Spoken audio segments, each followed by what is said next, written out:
Good day, everyone. We are the group 2, and today we're gonna tackle another topic here in child and adolescent learners and learning principle. So these are the members. We have Marian Jules Zapanta, Charity Baritua, Wendy Jill Soloria, Joey Insik, and Fritch Kevin Dandan. So today's discussion will be all about Piaget's stages of cognitive development. So the objective of today's discussion is to describe Piaget's stages and match the learning activities in the learner's cognitive stages. So before I start sharing you the lesson, I would like to ask you a question. In your own perspective, what is cognitive? Or are you familiar with the word cognitive? So what do you think it is? So since I cannot hear you, I know we are all familiar with the word cognitive, maybe some are not, but when we talk about cognitive, it is all involving conscious intellectual activity such as thinking, remembering, and also reasoning. So mo na siya'y cognitive. The study of cognitive development is dominated by the theories of two case psychologists. We have Piaget and Vygotsky. So Piaget and Vygotsky played an important role on the study of cognitive development. So there are various theories developed, but they are based on Piaget and Vygotsky's theories. So daghan kaayo nga mga nang na-form nga naghimo og kanang nag-study about the cognitive development, but they are all based on Piaget and Vygotsky's theories.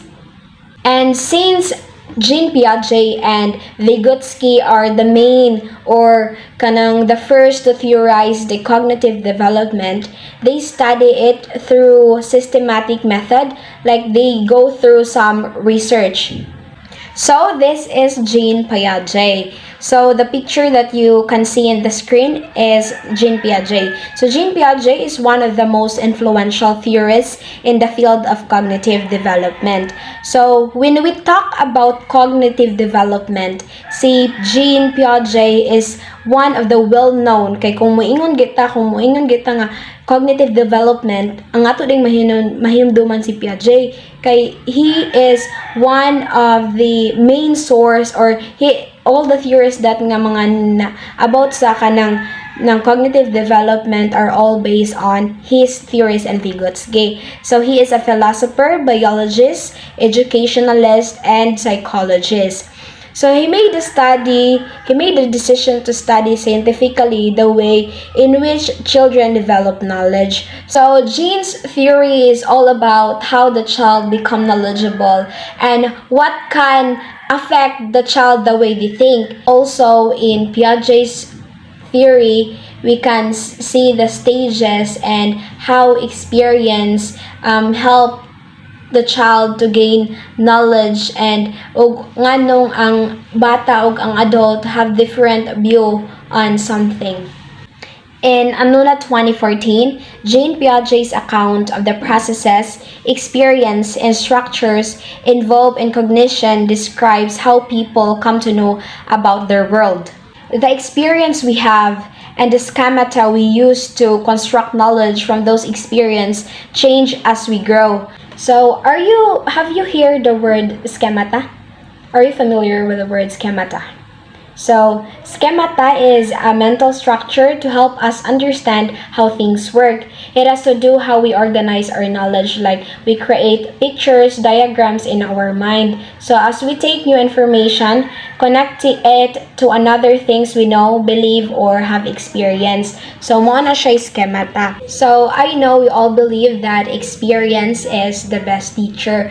Like, for example, when we are a child, like when we are a baby, dili lang jud ta magpabilin nga mukha mga resulta. We will learn how to walk, then run, so then climb. So mo na siya, we are changing through time, through ages and years. And also another example is that when we are on grade 1, kanang ang atong nahibaw-an pa is how to count numbers, add numbers, but through time, when we go to grade 2, grade 3, we'll learn how to do some multiplication, then division, then difficult mathematic problems. Not only does a sixth grader know about more things than the second grader, the sixth grader knows in a different way. The sixth grader has developed cognitive capabilities that are not yet in the repertoire of the second grade. Like for example, you have two kids, a fifth grader and a first grader. Then you ask them both to solve a division problem, and the fifth grader solved it, and ang first grader kay wa siya nakasolve, and then you praise the fifth grader since naka-answer siya, and that is very unfair kay ang katong fifth grader is nakuha naman to nila, natakod naman to nilang division, and then ang first grader is wala pa. So nganong in the first place pod, why did you let them both kanang solve division nga where in fact ang first grader is more on addition pa man, diba? Imo pa yung kasabaan ang first grader kay wa siya ka-answer. So, it's very unfair, diba? So, next, in preparation to tackle the stages of cognitive development, we have here Preparation. Jean Piaget's cognitive theory of development is truly a classic in the field of educational psychology, as discussed by Lucas 2018. In here, we will focus on how individuals construct knowledge. Read and analyze the situation below. Situation number 1. It's Christmas and Uncle Bob is giving Aguinaldo the children. 3-year-old Karen did not want to receive the 100 peso bill and instead preferred to receive for 20 peso bills. Her 10-year-old cousin were telling her it's better to get the 100 peso bills, but they felt convinced with her. Why do you think that Karen preferred the 20 peso bills? So I think Karen preferred to receive for 20 peso bills than 100 peso bills, for the reason that number of peso bills which is greater than 1. The child thinks that it's better to have many peso bills because it looks like it has greater value compared to receive 100 peso bills. And also, she had no idea the value of each bills. That's why she focused on the quality of having many peso bills instead, although 100 is greater than 20 peso bills. This is where the child developed conservation during the pre-operational stage, that ages 2 to 7 years old. Situation number 2. Siblings Tria 10 years old, Enzo 8 years old, and Real 4 years old were sorting out their stuffed animals. They had 7 bears, 2 cows, and 1 dolphin. Mommy, a psychology teacher, entered and says, "Good things you are sorted those. Do you have more stuffed animals or more bears?" Tria and Enzo says, "Stuffed animals." While Real says, "Bears." Why do you think Real answered bears? What does this say about how she thought to answer the question? So, Real answered bears because she observed there are many bears they sorted out than any other kind of stuffed animals. Even though bears is also animals, but because of what she saw, she thought that there are more bears. This is the tendency of the child to only see her point of view and assume that everyone also has the same point of view with her. Situation number 3. While eating on her high chair, 7-month-old Lisa accidentally dropped her spoon on the floor. She saw Mommy pick it up. Lisa again dropped her spoon, and she does this several times, more on purpose. Mommy didn't like it at all. Lisa appeared to enjoy dropping the spoon the whole time. Why do you think Bibi Lisa appeared to enjoy dropping the spoon? So, I think Bibi Lisa appeared to enjoy dropping the spoon several times, even Mommy didn't like it at all. Because she don't even know kung unsay iyang gibuhat. Basta iyaha enjoy. Then also, wala gyud na siya kabaw if nasuko ba iyang Mommy. So, this is where the 7-month-old develops. Hi everyone, I am also your reporter for today's report. So my topic is all about the basic cognitive concept. In the basic cognitive concept, there are 4 kinds: the schema, assimilation, accumulation, And last one is the equilibration. So first, let's tackle schema. So schema, this refers to the cognitive structures by which individuals intellectually adapt to organize their environment. It is an individual's way to understand or create meanings about thing or experience. Meaning, ang schema is creating some memories from their mind. For example, ang bata, nag-imagine siya of dog. Na ang dog has 4 legs, 2 ears, 1 nose, 1 mouth, and 2 eyes. So, mo to siya ang schema, describing some things in their mind, creating some experience into their mind. So that is schema. Another one is the assimilation. Assimilation, this is the process of fitting new experience into existing or previously created cognitive structures or schema. So, assimilation looks like schema gihapon. But the assimilation there is nakita niya ang butang pero lahi ang iyang tawag. For example, a boy, nakita siya baka. Din iyang giingon nga, sister, ang baka, mura og cat. So, ang iyang sister ni ingon nga dili na siya cat. Baka na siya. So, ang assimilation is fitting new information from a thing. Meaning, nakita niya ang usa ka thing pero lahi lang ang iyang tawag. So the third one is the accumulation. Accumulation, this is the process of creating new schema. Kung assimilation, fitting new information or experience, ang accumulation is creating new. For example, ang bata, kabalo na siya nga baka ang tawag ato nga animals. But, iyang giingon nga ang baka, mura og cat. So, ang accumulation di is, you know the thing already, but you compare to another thing, which is another animals. So, parihara sila sa assimilation, but ang different lang nila is, ang assimilation is, wala pa siya kabalo kung nakita niya ang butang, pero wala pa siya kabalo kung unsang tawag. But the accumulation is, kabalo na siya sa pangalan sa butang, but iya lang gi-compare sa another nga animals. Mao ang accumulation. So, the equilibration, this is the process of achieving proper balance of assimilation and accumulation. Equilibration. Equilibration is to siya, iyang i-balance ang accumulation between sa assimilation. For example, ang cat o siya sa ka-animal. Bisag unsa pay color sa cat, still cat gihapon siya. Mao na siya ang gitawag sa equilibration. Kay ganina nag-example ko nga unsa pa siya klase nga animals, silang duha animals dihapon. So mao to ang equilibration.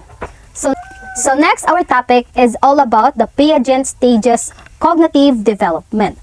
So they have 4 stages and Piaget stages of cognitive development. So the first one is the sensory motor stage. Second, the pre-operational stage. Third is the concrete operational stage, and the last one is the formal operational stage. So first, let's tackle the first stage, which is the sensory motor stage. A sensory motor stage is the stage or a first stage that correspond from birth to infancy. Gikan sa imuhang pagguwa, gikan sa imong pagguwa sa imuhang mama or sa imong pagpanganak hantod you become an infant, which is 6 months, 3 months, imong mga edad. This is the stage when a child who is initially reflexive in grasping, sucking, and reaching becomes more organized in his movement of activity.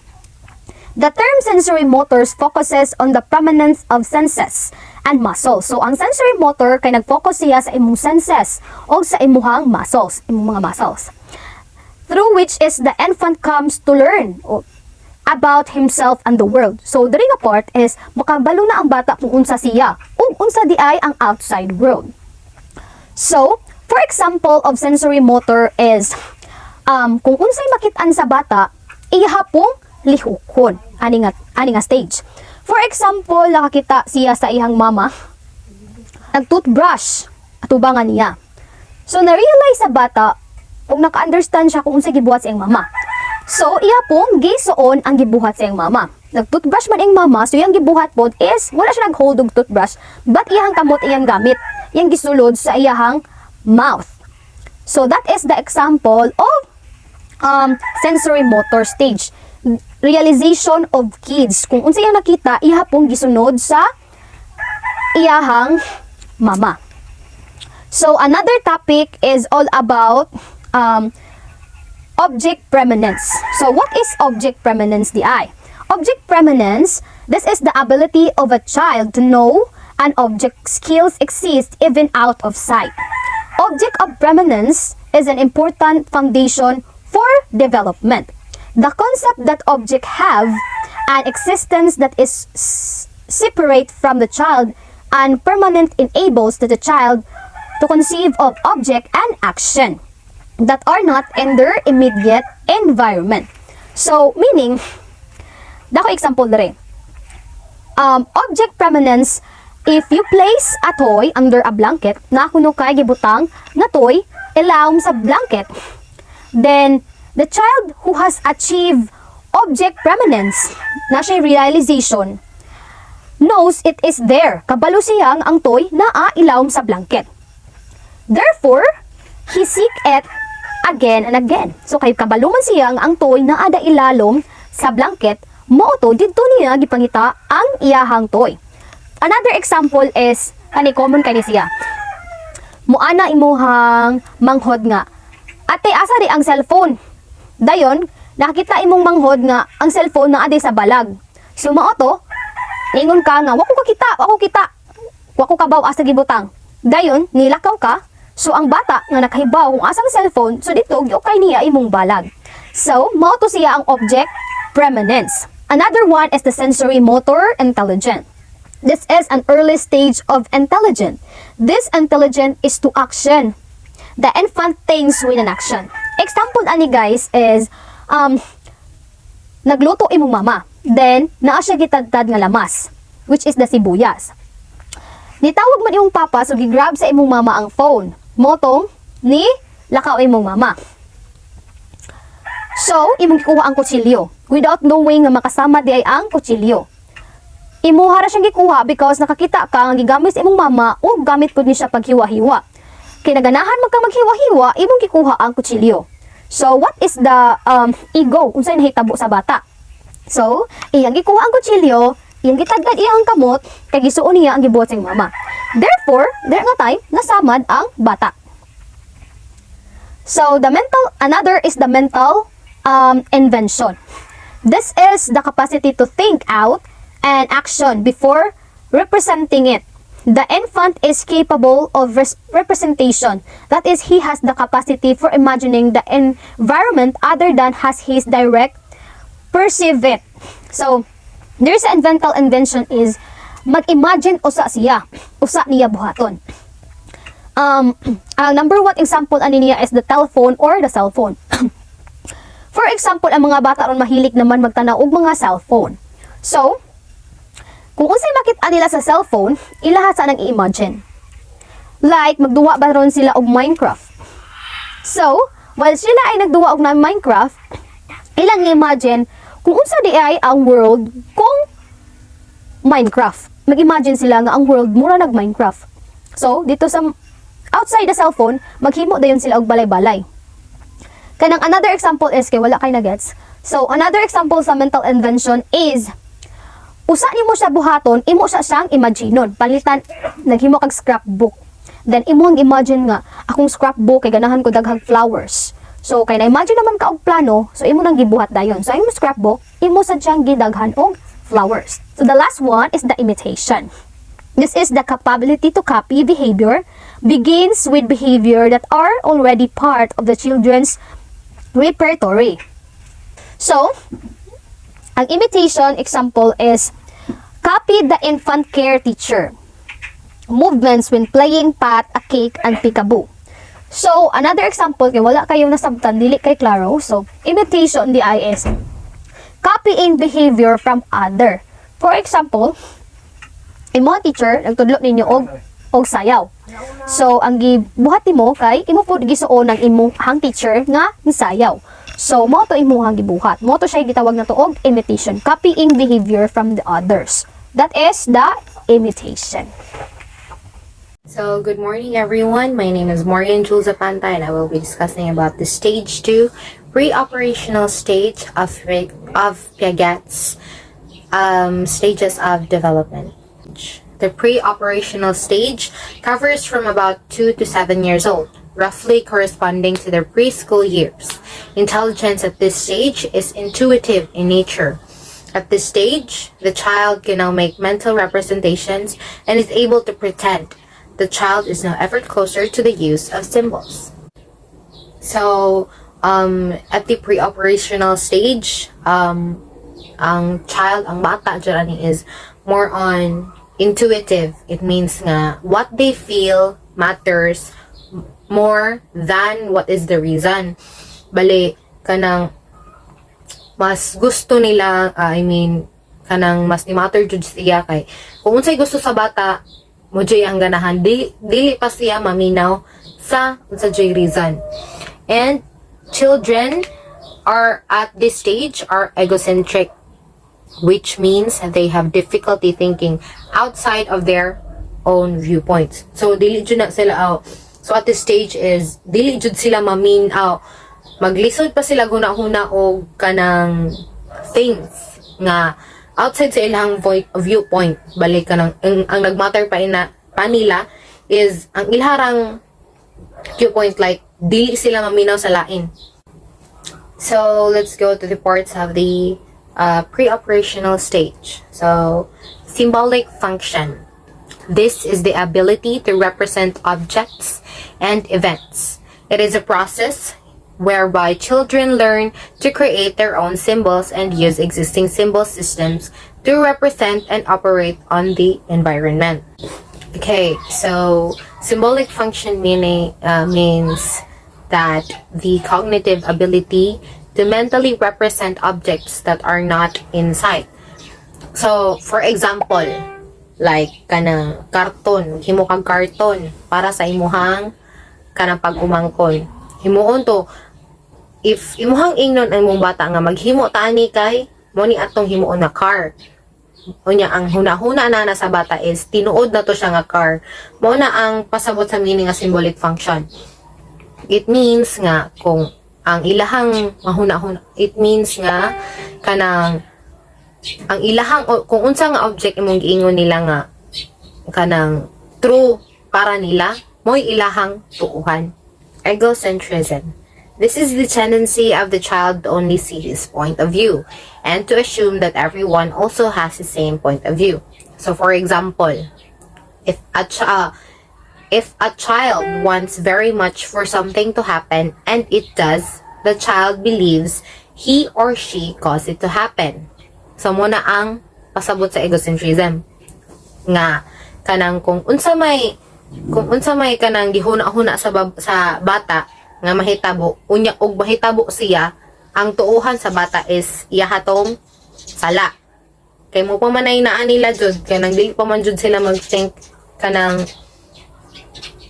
ilahang mental ilahang cognitive kuana na is dili pa man nila develop. So like for example, another example nga, if your daughter is mad at her brother and wants him to leave and then he gets sick and goes to the hospital, your daughter might think her brother's illness is her fault. So same ra gihapon nga kanang gusto niya nga mulakaw iyahang kuya niya. Iyahang kuya kay nasakit man giadto hospital. Moto ang gituuhan sa bata is kanang iha jud tong sala. Nya muna maghilak nagmayo ang bata kay ang hunahuna-on niya is ako agad tong sala nganong misulti mang kuato inana. Irreversibility. This refers to a person's inability to mentally reverse actions. So irreversibility is a stage in early child development in which a child falsely believes that actions cannot be reversed or undone. Bali, ang hunahuna sa mga bata ni kay kanang dili nila kaya. I mean, dili sila katuo nga kanang naaday actions nga, some actions nga ma-reverse or can be undone. For example, if a 3-year-old boy sees someone flatten a ball of Play-Doh, he will not understand that the dough can easily be reformed into a ball. So muna, kanang example, kita siya nga gi-flatten ang Play-Doh. Hilak siya kay dili pa siya kanang ka-grasp sa point nga mabalik pa di ay na nga Play-Doh. Just like kuan sad kana ang kuan. Like ilahang bula, ilabay og layo niya di na sila kita makabantay man jud ta nga muhilak jud ang bata kay kanang magtuo man na sila nga dili na siya makuha balik nya ang hinumduman na sa bata ato is di na niya makita, so it means nga dili na to niya makuha balik, dili na jud to magamit niya pagduwa sa iyang mga friends. Mo na ang reason nga kanang dili na siya mo tuo, di siya katuo kay mo lagi napa sila'y kanang dili pa jud develop ilang hunahuna, as in nga dili siya kauna-una nga makuha pa di ito, wala siya magtuo nga pertira dayong duula na labay ang kanang bula. Ang iharang gihunahon nato is dili na siya kakita, so wala na to. So muna siya irreversibility. Animism. The next is animism. This is the tendency of children to attribute human-like traits or characteristics to inanimate objects. So, this is the belief that inanimate objects such as toys and teddy bears have human feelings and intention. Oh. So, diri dapita, diri nga stage like kanang kita jud ko ni example sa akong kanang pag-uban ko nga babae. So, kanang every time nga magduwa siya og kanang iyahang teddy bear is ako siyang binuangan, like ako siyang ingnon nga akong hapak-hapakon ang bear mo na siya nga no kay ma-hurt ang bear, ma-hurt. So it means nga kanang ang iyang huna-huna jud ato is kanang ang bear kay kuan gani na siya same feelings nato as human nga maka-feel sila nga na-hurt sila. Mo na huna-huna sa bata pa nga time. Next is the transductive reasoning. This refers to the pre-operational child's type of reasoning. So, transductive reasoning refers to when a child's reason from specific to specific, drawing a relationship between two separate events that are otherwise unrelated. So, murag diring dapita kay i-connect gani nila ang two unrelated things. For example, kani the tendency of a child in the pre-operational stage of cognitive development to see a connection between two unrelated instances. So, muna to, dili siya relate. So, for example, the child might say, I haven't had my nap, so it isn't afternoon. Layo kay siya. Kanang gi-relate niya ang duha, pero dili jud siya related. Balihang gi-connect ang duha. Moingon siya nga, I haven't had my nap. So, if dili siya iyang pasabot kung dili pa siya kung wala pa siya mato, dili pa na siya afternoon. So layo ra jud kaayo ang panghunahuna sa bata. So another one is kanang a child hears a dog bark and then sees a train arrive. He concludes that the train comes because the dog barks. So layo jud kaayo siya sa tinuod. Okay. Murag ang tuod jud sa bata ani is kanang na-joy connection ang duha kay kanang timing man sad kayo nga pag bark sa iro ni agi man day naabot man day ang train. So mo to ang hunahuna sa bata is kanang connected to siya, bali ang iyang hunahuna is kanang naabot ang train kay ni bark naman ang iro. So two unrelated things nga iyahang gi-connect mo pa nay gihuna-huna sa bata. So I'm done discussing my topic and pass it to the next reporter. Hello everyone, I am here today to report to you about Piaget stage of cognitive development. Stage 3, concrete operational stage. This is the first stage of operational or logical thought in which schemata allows students to realize that there's stability in the physical world and reasoning about the physical world can proceed logically. So when we say concrete, it means that solid or kini factual or mas ato pang ikuan sa atong kinabuhi nga mas kining konkreto, no, or solid siya kaysa atong mga stages nga like stage 1 or stage 2. It is called concrete because at this stage children can think logically much more successfully if they can manipulate real concrete material or pictures of them. Examples is if ang bata ani nga stage is makakita siya nga naay tao nga kadala og karabaw, makaingon na sila is kana siya is a farmer. Another example is ang bata makakita og kining tao nga naidala bola nga pang basket, maingon sila nga basketball player or moduwa og basket. In this stage, children starts to think logically and develop cognitive operation. So ang kini nga stage, ang mga bata is more advanced na ilang thinking compare sa katong stage 1 or stage 2. Because the logical schemata are still new at this stage, students can best see them when considering objects and events are concrete. So sama sa akong istorya ganina is ang bata is maka-think sila much logically if makakita gi sila og kining concrete or kining object nga kana gining makita gyud nila nga solid nga kana naa siya dira sa ilang atubangan. So in this stage kining the logical schemata are still new at this stage. Students can best see them when considering objects and events are concrete. So sama sa akong istorya ganina nga ang mga bata is maka-think sila more successfully or think deeperly if makakita sila sa ilang atubangan nga much concrete na picture nga makita nila is mao na siya or kanang ganing sa ila ganing atubangan nga makita nila nga kana siya nga picture is solid or kining klaro siya.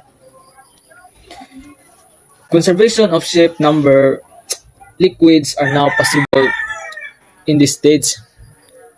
So ang mga bata ni is makakuha na siya o kining maka-arrange sa mga things like from smaller to bigger, mga ingana yung logical thinking or reasoning still developing in this stage. Pero mas better ni siya nga stage in terms of thinking logically compare sa other stage like stage 1 and stage 2. But are limited to appearance and what is concretely observed. So, ang thinking sa mga bata is magdepende sa appearance, ilang makita o how concrete they observe that kind of image or that kind of object. So, magdepende sa ilang nakita or sa appearance ato nga object. Like example, like makakita sila sa TV na kanang example lang nga is kanang SpongeBob. Nakita mo kita nga kana si SpongeBob is nana siya sa ilam sa tubig. So mahibong ng mga bata dira if magtan-aw sila SpongeBob nga si SpongeBob giun sa pag-cook og burger ni SpongeBob sa ilam sa dagat nga tubig man na siya din nganong nakaluto man sila nga tubig man ang dagat kung sa man pagbutang og kayo dira. So ingana nga makakuan gid sila nga ngano ingana sila nga maka kining una sila nga yun sa ka pag-cook ni SpongeBob sa kining ilawom sa dagat. So mga ngana diyon it is called as hands-on period of cognitive development because children tends to have direct experiences than reasoning. So ang mga bata ani nga stage is ganahan sila og direct experiences. So if makakuan sila direct experiences, so mas better ang ilang thinking, mas solid ang ilang kining logical thinking, mas deeper ilang pangunahon na if makakuan sila og kining direct experiences. Kana experience yun ang ilahang kining with kung kining face to face gud nga kining interaction or experience nga mas if ang bata is maka-try og kining direct experiences, ang ilang thinking is mas solid or concrete. In summary, in this stage, it means that children start to develop his or her ability to think logically logico-rational thinking.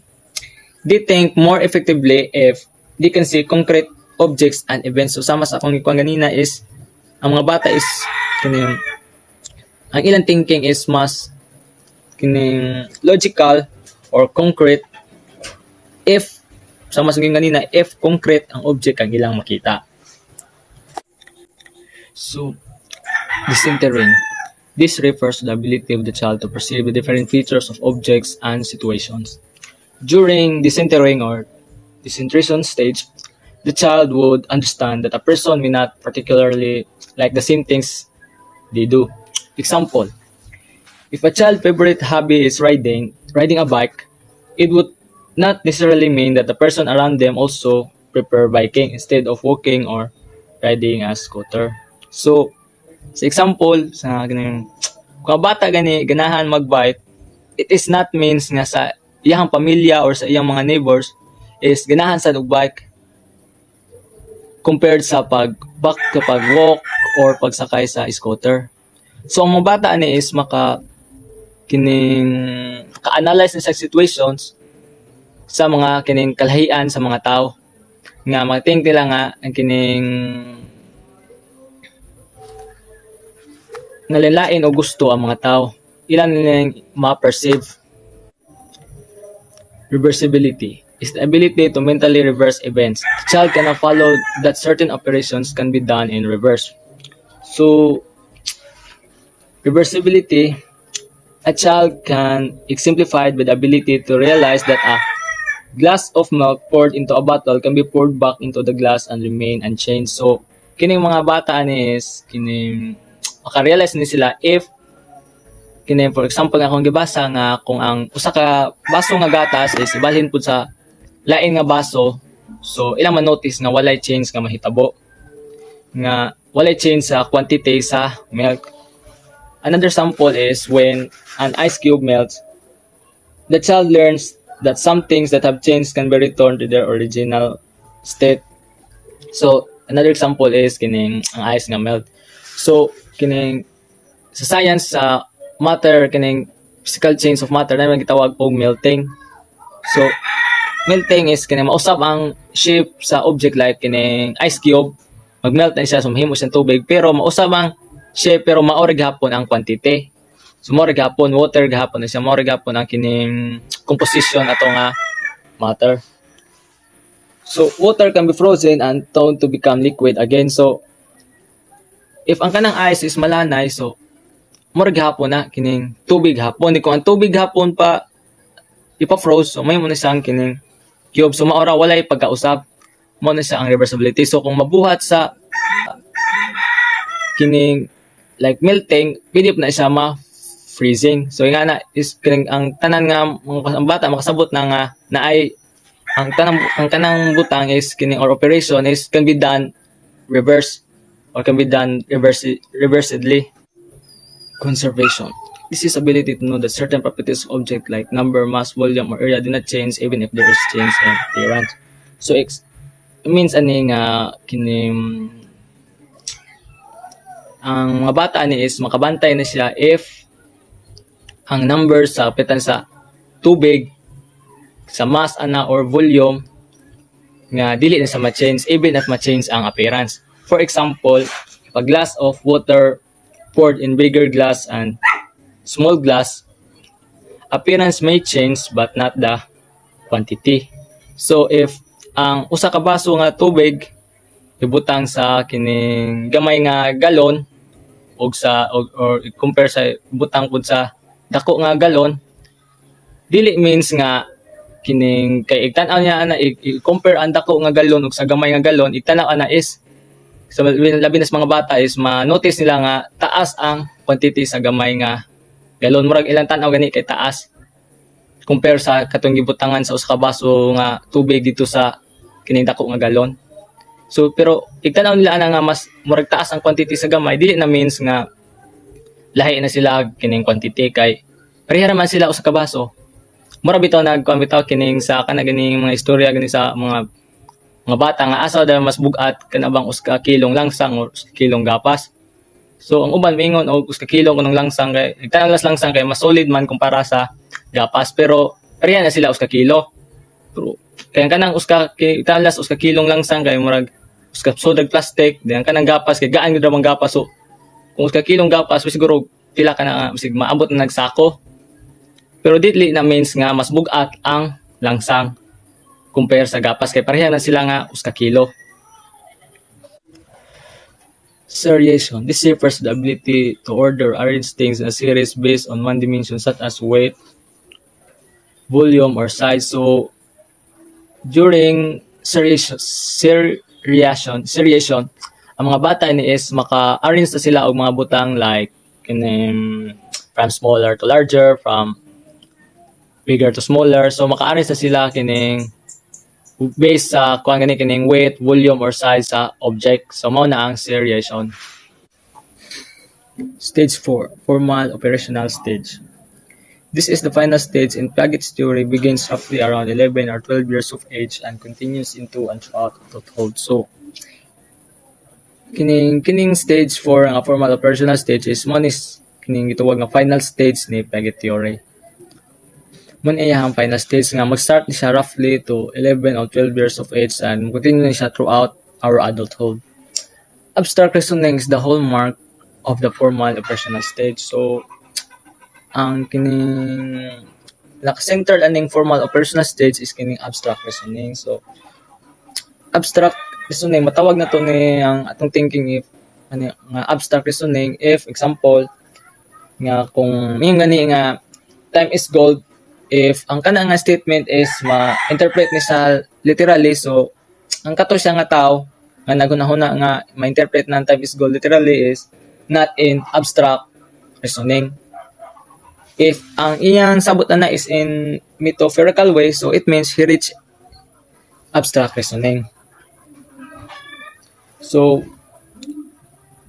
in this stage, you can follow the form of an argument without having to think in terms of specific examples. So, kining ang mga tao aning or mga bata aning nga stage is makahimo na sila makagaan ni sila og usa ka argument is kining maka-answer na sila largo without kining without nga maghuna-huna pa sila og dugay. So if tagaan na sila ani og usa ka situation, so makatubag dayon sila. In concrete operations are carried out on things. Formal operations, on the other hand, are carried out on ideas. So, if katong concrete kay mag-base ang iyang thinking about sa unsa iyang nakita, it's not changing how it acquires or understood. So, kining formal operational state is more about building our knowledge. So, kining bisa pag kining dili solid or concrete ang nakita nga image, pero ang kini mga tao ani or mga bata ani at this stage makahuna-huna gapon sila or dali sila maka-understood. Hypothetical reasoning. This is the final stage in Piaget's theory, begins roughly around 11 or 12 years of age and continues into and throughout adulthood. Abstract reasoning is the hallmark of the formal operational stage. Hypothetical reasoning allows children to move beyond concrete experiences and begin to think abstractly, reasoning logically, and draw conclusions. So, at this stage, kini ang mga bata ni is di think nga ilang paghunahuna is like a scientist nga mag-devise pag daghang plano o kining systematically test solutions aron makuha ang usa ka kining conclusion. So kining mga bata ni is kining mugubiyan siya sa kining concrete experiences. Kay ang kining stage is ang mga bata is more on abstract reasoning or logical reasoning. So it's more on about thinking na ni siya ni. Bisag di sila kakita og concrete nga images, pero maka-understand na sila dayon tungod sa ilang logical or abstract thinking. Analogical reasoning. This is the ability to come up with different hypotheses about a problem and to gather and weigh data in order to make a final decision or judgment. This can be done in the absence of concrete objects. The individuals can now deal with what-if questions. So, analogical reasoning is kining timbang-timbang na ang data aron mahibaw-an kung unsa iyang final decision or judgment. So ang mga bata or mga tao ani nga stage king analytical reasoning is dili sila mo think dayon or mo judge or mo hatag og decision dayon. Ila pang gitimbang-timbang if kana sakto or asa mas nindot ani nga buhaton nga decision or buhaton nga judgment. It is often required in science and mathematics. So kining pabuhat ni siya if mag-contact about science nga subject or math kay labi na sa among major is science. So di mo pataka dayon og kining himo og judgment or decision without kining tibang-tibangon or mo mangita og findings. So just like sa mugsud ta og math, kining dili man ta mapataka og answer dayon or kining magbutang tag answer sa atong papel without solving or makita nato ang final nga answer o kanang atong makita atong final judgment nga atong ibutang sa papel nga mao ni siya ang sakto answer kay makita man nato ang solution. Deductive reasoning. This is the ability to think logically by applying a general rule to a particular instant or situation. For example, kining all dogs have ears. Dayon, golden retrievers are dogs, therefore they have ears. So, if ang example, like sa kung example nga gibasa nga, if ang kining iro daw na idunggan, then ang golden retrievers is kung na siya a kind of dog or a kind of breed of a dog, kining so we can see nga napud siya idunggan. So nga na gani kining reasoning is mag-apply siya general rule. With this type of reasoning, the assumption or given are true, then the conclusion must be true. So sama sa kong example ganina nga, if ang iro na idunggan, din ang golden retriever or bulldog iro, so na sila idunggan. So nga na gani kining naghatag sila general rule ba. Like another example, all racing cars must go over 80 minutes per hour. The Dodge Charger is a racing car, therefore it can go over 80 minutes per hour or 80 mph. So, iba mata nga ang kanang mga racing car is kang ilang speed is mo go beyond sa 80 minutes per hour nga kini maximum speed sa kasagaran nga mga normal cars. Diyon, if ang Dodge Charger kay racing car, so it means nga kining it can go over or it can go beyond 80 minutes per hour. So kana sa mga Ferrari, mga sila ng mga racing car na mga yana ng mga Bugatti Veyron ng yana. So kini sila nga mga cars ang istorya, so go beyond ni siya 180 minutes per hour. So kining sumo na to ang kining formal operational stage. Thank you. So, in summary of Piaget's stages of cognitive development, so based on the table here, we have here the stages, the approximate age, and the nature of schemata. So, in sensory motor, we have 0 to 2 years old, and the nature of schemata is sensations and motor. So, kung moingon gani tag sensory motor stage, ang ato nang yung kanang hinumduman kay ang bata is nakat-on through movements and using their sensory motors and to interact their surroundings. For example, mga senses sa bata like seeing, kanang smelling, touching, tasting, and hearing. So they learn also through basic actions such as sucking, grasping, looking, and listening. So they learn that things continue to exist bisag wala na nila nakita. Muna gitawag og object permanence para nila. So the next stage is pre-operations stage from 2 years to 7 years old. So illogical operations, symbolic representations, egocentric, self-centered. Always remember when we talk about pre-operations, the intelligence of the child at this stage is intuitive in nature. Child can now make mental representation just like the second example kaganiha katong sa first katong kanang preparation, diba, the child only see his point of view and assume that everyone also has his same point of view. So mo na gitawag og egocentrism, diba? So next is the concrete operations. from 7 years old to 11. So logical, reversible, operations, decentered, object bound. So at this stage also, now we have the centration. Only the child only focus on one aspect of thing, and also we have irreversibility, the inability of child to reverse their thinking. So kanang for example, ang bata kahibaw siya nga 2 plus 3 is equals to 5, pero wala siya kahibaw nga ang 5 minus 3 is equals to 2. Mo siya irreversibility. So next is the concrete operations, the 7 to 11 years old. Logical, reversible operations, decentered, object bound. Let's always remember that when we talk about concrete operations, the child is already logical. Kung ang pre-operations, the child is ng illogical, ang kanisa third stage ka logical na ang ng bata, which is naano siya rational thinking.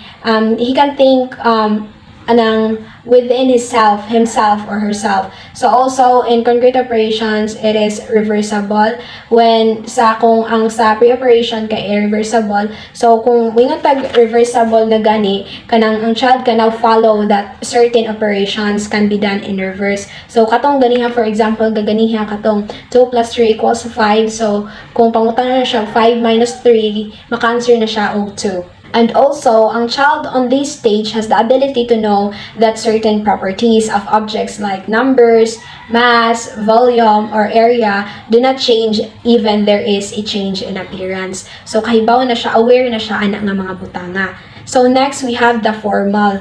So, formal is 11 until adult. So, abstract, not bound to concrete objects.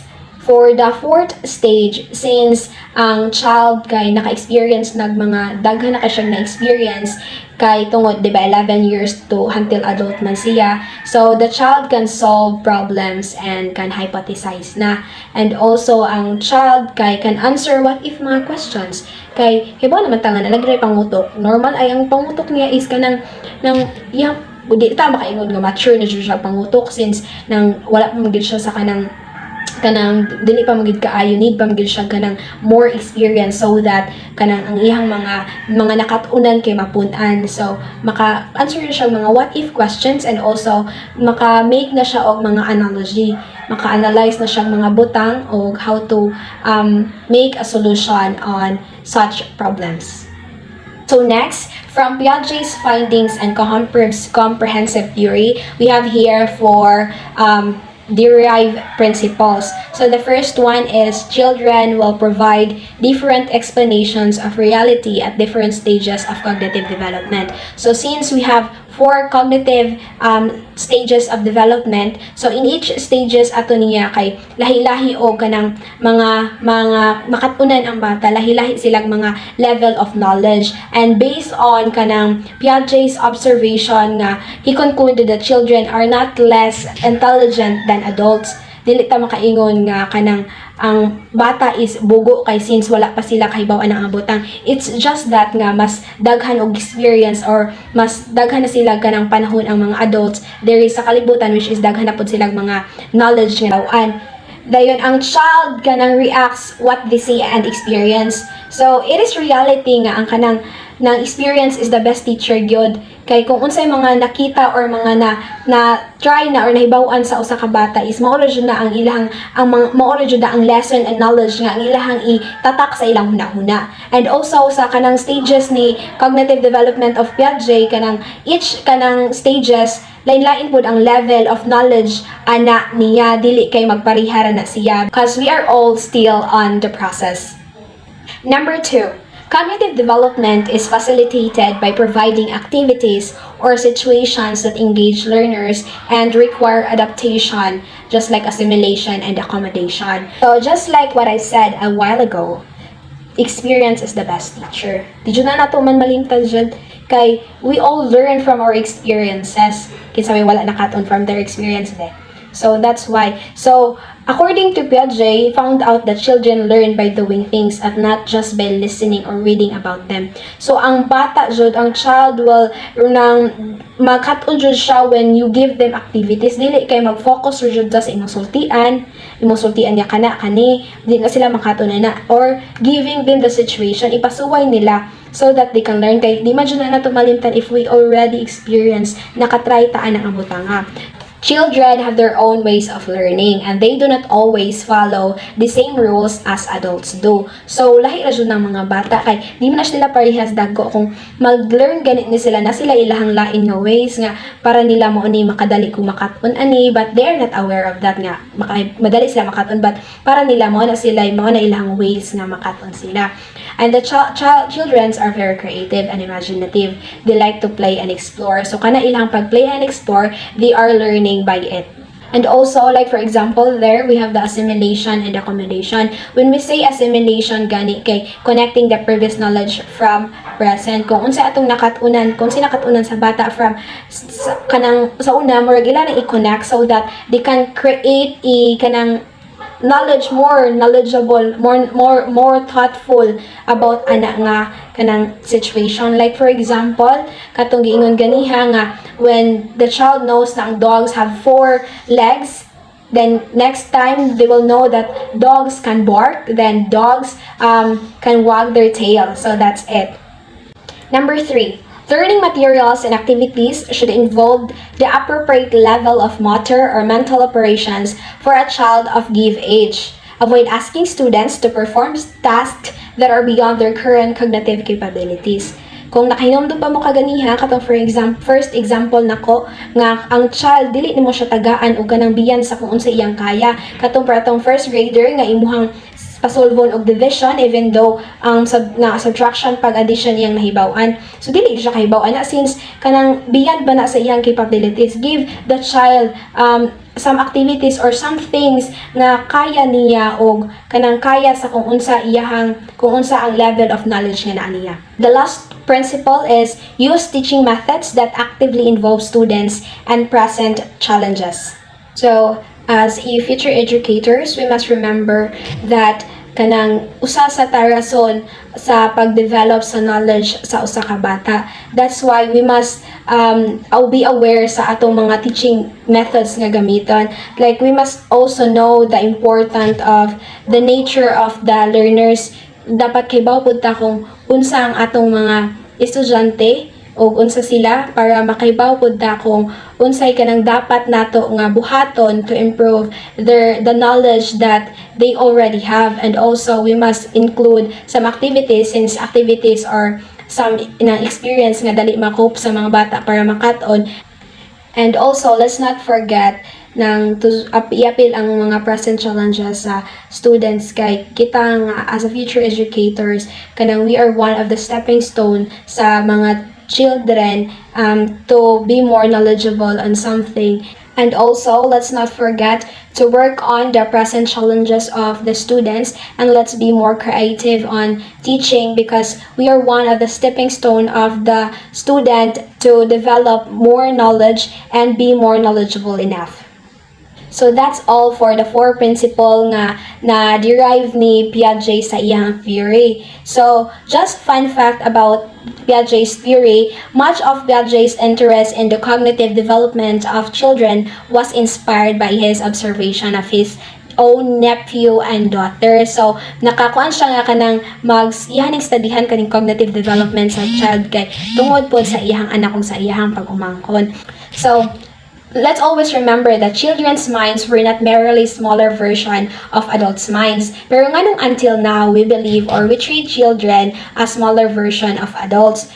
Piaget was also one of the first to identify the way that children think is different from the way adults think. So ang bata ang tiguang lahi na sila panghuna-huna. Nung Piaget proposed that intelligence grows and develops through series of stages. Older children do not just think more quickly than younger children. So that's all for our topic for today. So we have here, during the earliest stages, the child perceives things like a solipsist, who is unaware of himself as subject and is familiar only with his own action, according to Jean Piaget. So that's all for Piaget's stages of cognitive development. So if you have any questions, we are ready to answer all your questions. So that would be all. Thank you and goodbye. Have a good day.